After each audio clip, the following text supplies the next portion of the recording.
everyone, and welcome to the Burnt Brass Homestead channel. We do not frequent the markets as much as we have in the past. We try to eat from the garden as much as possible. But a couple days ago, I stopped by the market to pick up a bag of ice. And since I was in the general area, I decided to also pick up some ice cream. So I figured I would give you guys an update on how the giant market looks in the Northeast. The cheese section typically has cheese, but you may not find the brand or variety you're looking for. And the eggs have looked like this since early July. The last video I shot had less than this on the shelves.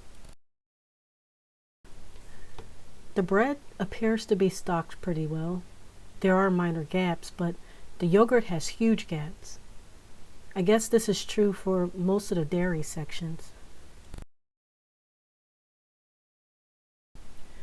The frozen food section has been struggling for months now. More specifically, frozen vegetables, frozen fruit, and prepackaged frozen meals.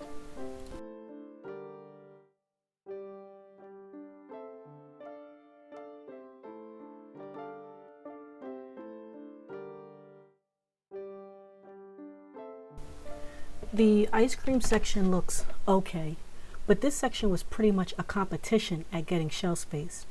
And there were always new brands emerging on the shelves. There was such a competition that they had to stack ice cream in the freezers on the end of the aisles.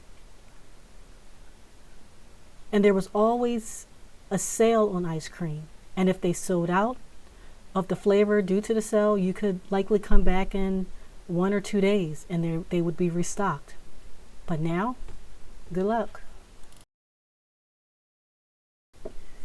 Before these food shortages started popping up everywhere, not only were the shelves stocked with food and supplies, but there was also a small stash in the back.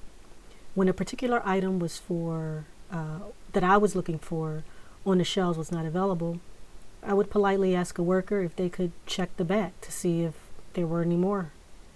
Most of the time they came back with the item I requested, and there were some occasions when they were simply fully out of stock.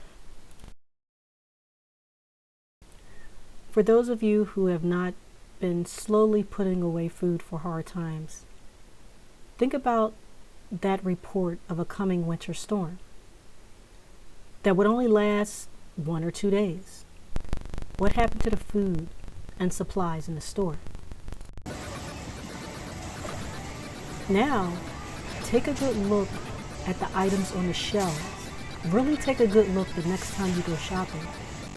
And think about that coming winter storm. Except the storm that I'm talking about could be weather, or it could be higher inflation, it could be a lasting recession, or a flat-out depression.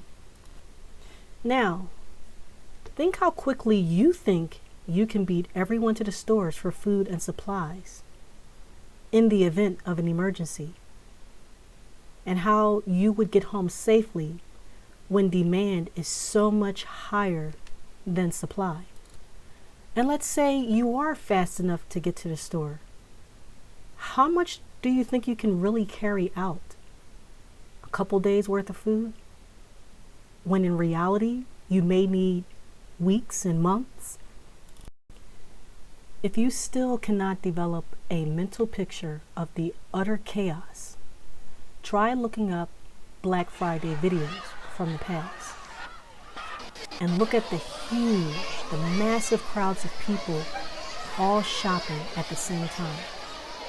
Some fighting over TVs and other electronics that are on sale.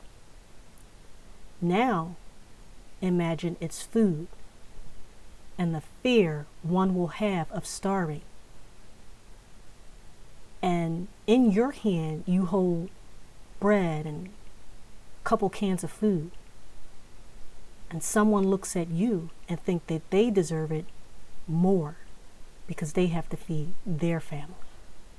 We've got officers on the scene. There has been shots fired. There were so many sales throughout the store. and the sales were pretty good.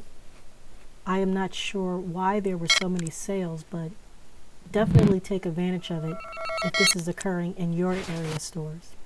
Also, only buy what you eat to ensure the food that you are buying does not go to waste. That is why it's better not to panic buy. Plan your purchases and buy only those items you and your family will eat. The meat section is stocked pretty well, and there is a variety. The price isn't bad, especially when compared to other areas reporting shortages and super inflated prices. The baby formula section is pretty much non-existent.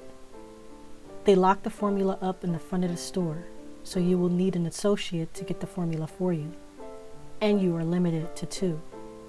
Footage of this is at the end of the video.